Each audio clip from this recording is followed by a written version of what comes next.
हमारा जिला घर बात कवन बात के डर बा one and only the famous talented music director जिनका शुभ नाम है मधुकर आनंद जी, जो आरा से हैं। बहुत स्वागत है आपका।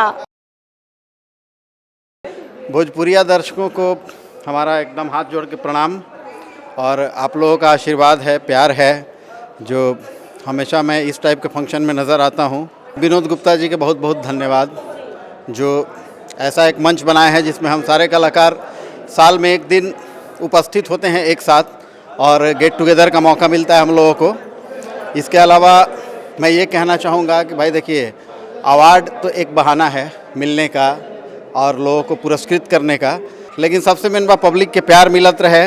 रुआ लोग अपन आशीर्वाद हमारा के दी जा, हमेशा बनौले रखी जा। आप ही लोग के प्यार के नतीजा हम हैं, ऐसा ही प्यार हमारा पर उठावत रही जा। मोस्ट वेलकम बा सर, अंदर एंजॉय करी, खूब मस्ती करी, जाए। धन्यवाद।